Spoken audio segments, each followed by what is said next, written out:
nowhere where God can't see. I, the Lord, behold you everywhere, naked and exposed to God. Thou seest Azazel have done, and who have taught all unrighteousness on earth, and revealed the eternal secrets, which were preserved in the heavens, which men were striving to learn. It's forbidden knowledge. Some things God don't want you to know. He didn't want Adam and Eve. He told them not to eat of that tree of the knowledge of good and evil. He wanted you to live long and be ignorant of the of knowledge of good and evil. He wanted you to be ignorant of that. Live long and be ignorant.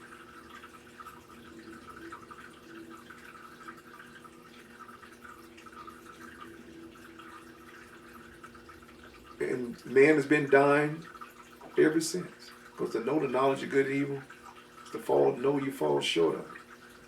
That's what the whole experiment was about, dealing with the law of Mount Sinai. Law demanded perfection. God's perfect. We're not. God just wanted, for your simple childlike faith, accredit your righteousness for just trusting His word, not keeping His standard. This is impossible.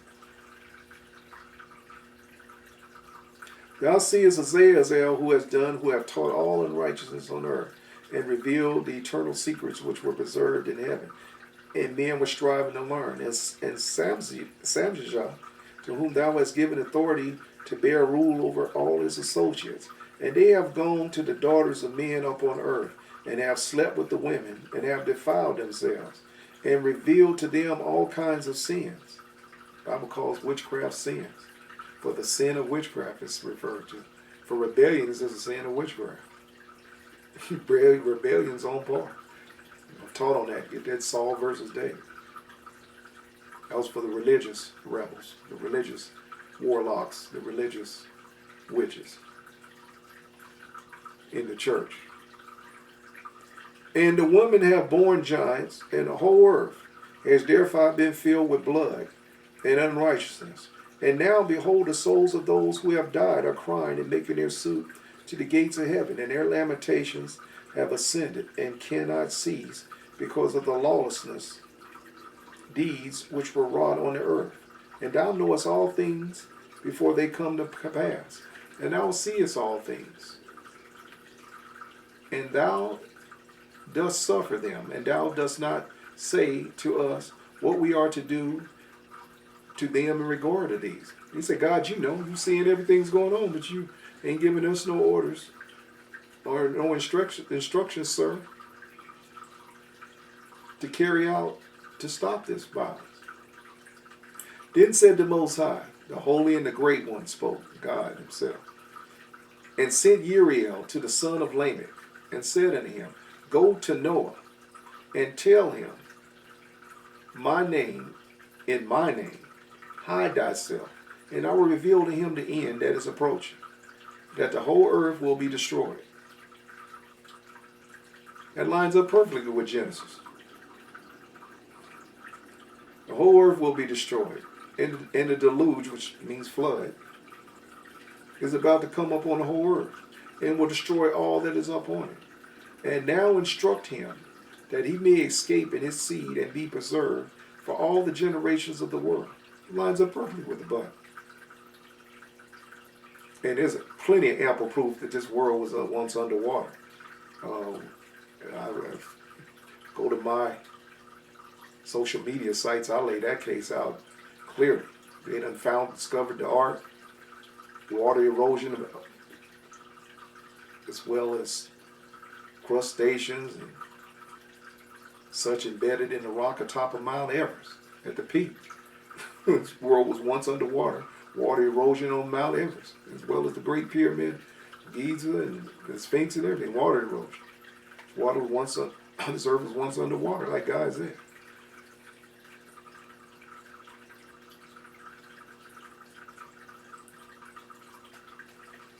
Anyway, telling them this lines up perfectly with Genesis. And he said, and the Lord, it said the deluge is to come upon the whole earth, and I will destroy all that is upon it.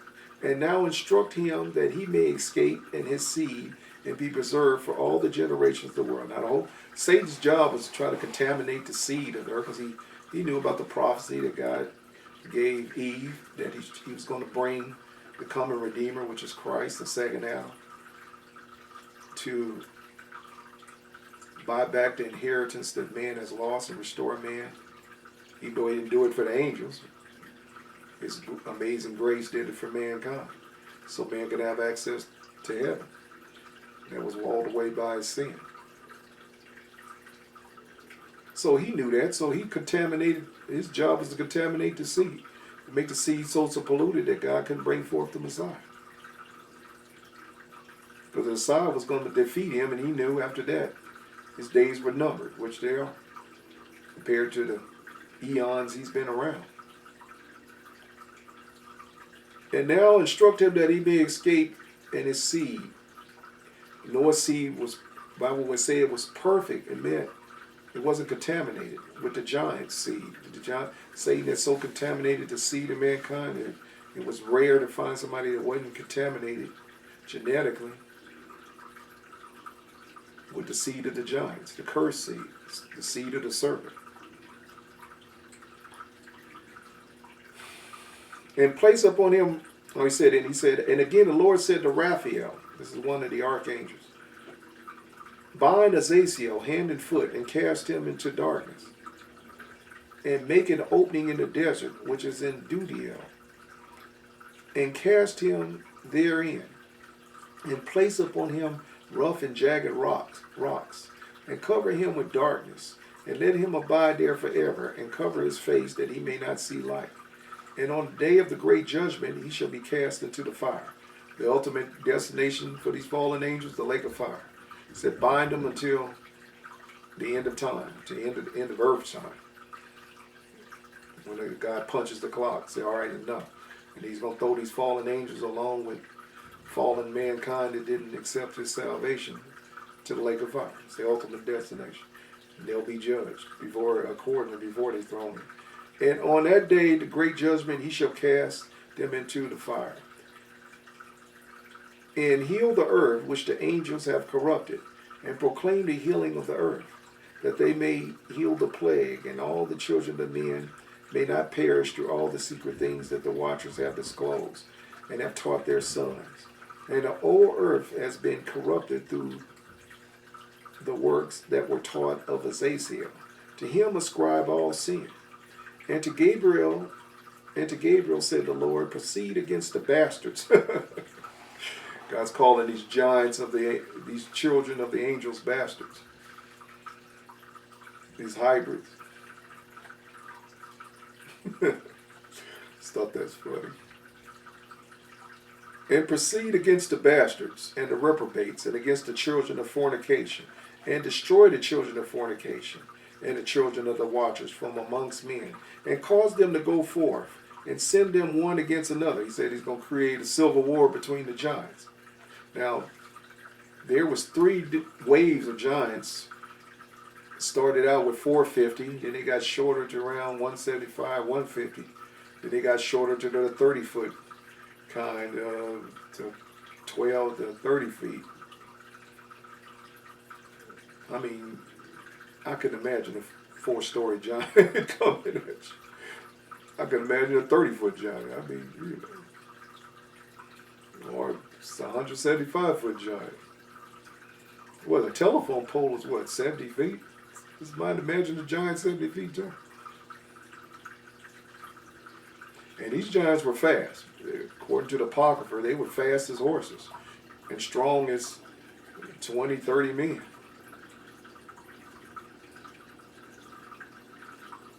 Easy.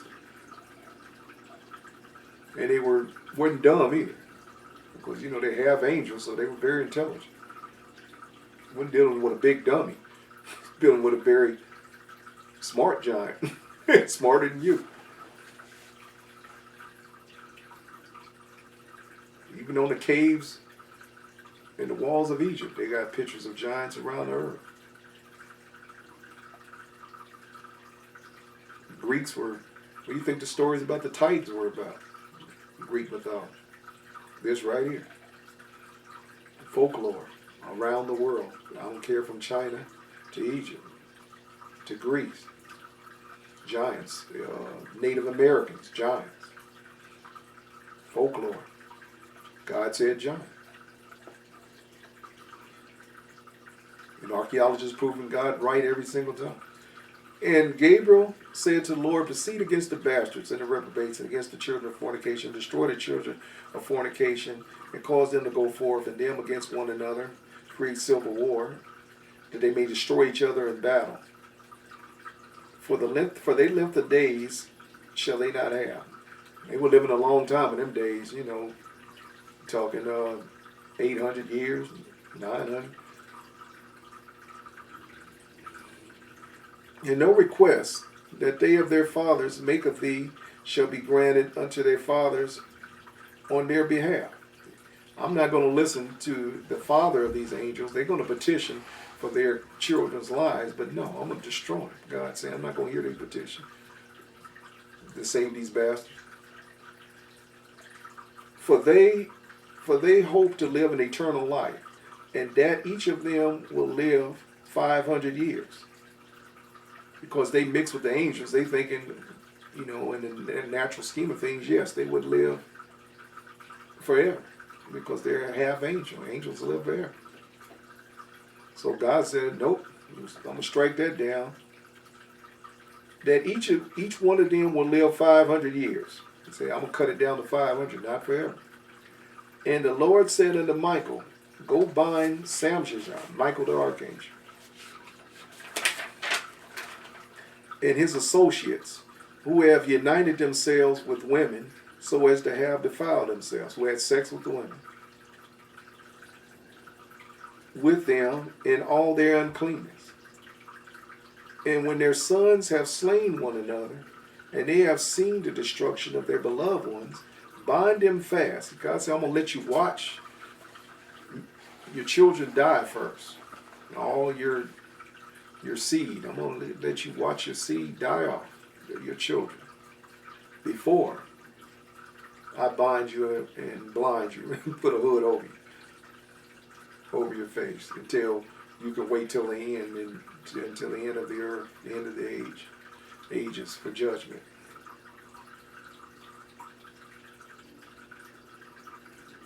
And when your sons have slain one another, they have seen the destruction of their beloved ones, bind them fast for 70 generations in the valleys of the earth, till the days of their judgment and their consummation be consummated.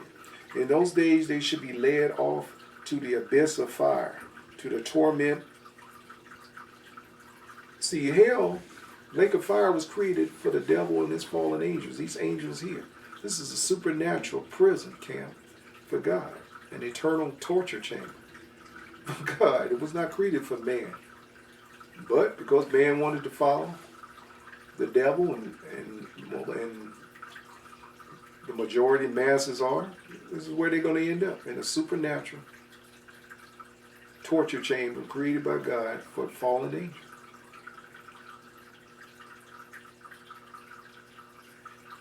And when the sons have slain one another, they say in the valleys,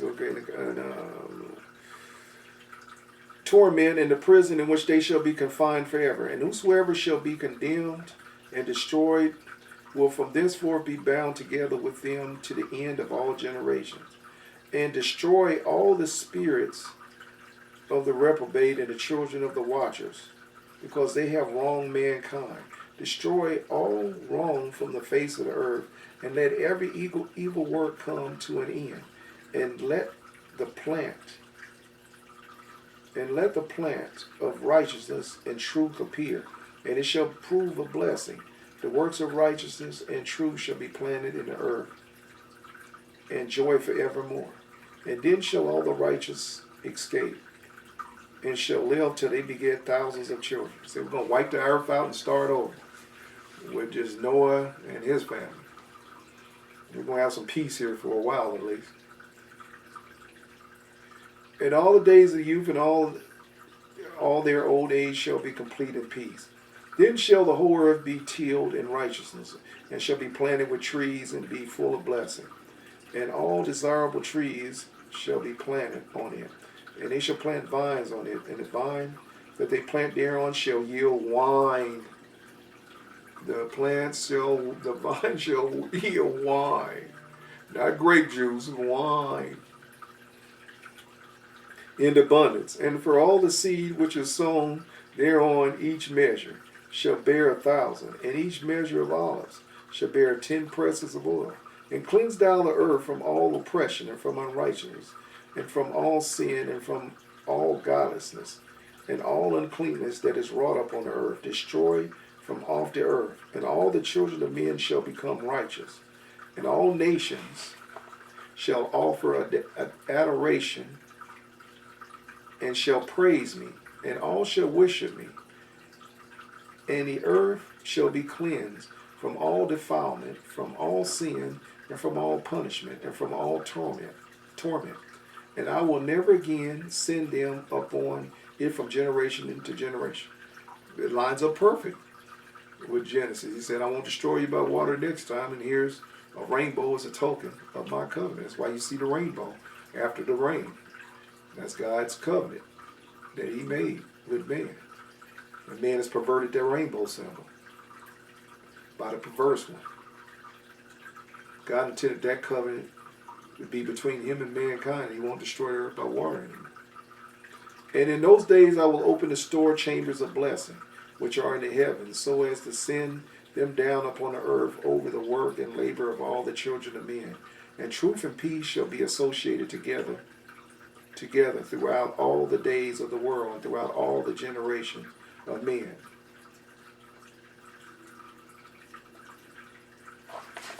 Now, we're gonna stop there. That's a good enough place to stop, and we'll pick up in part 2. This is part 1. This is a series. We're gonna get through this whole book. Book of Enoch.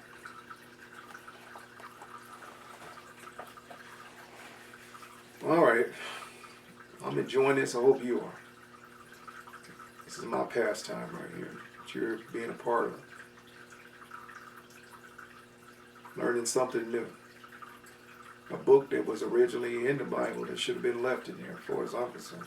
Lines up perfect with the Bible. No conflict whatsoever. Anyway, they should have never taken it out. All right, so if this message has meant something to you, please support. Go to streetpriestministry.org. Send your tithes, first fruits, alabaster box through this ministry if I'm the one teaching you. It goes for you thieving and robbing pastors out there too as well. If I'm teaching you and you feeding your flock with what I'm teaching you, you owe too. And a lot of you jacking me for my sermons as well as for my titles. God sees you. Be not deceived, God is not mocked. If you've been taught, you owe too. StreetPriestMinistry.org, hit that donate button. God bless you. God keep you. Good day, good evening, good night to you around the world. May you grow in faith. In Jesus' name.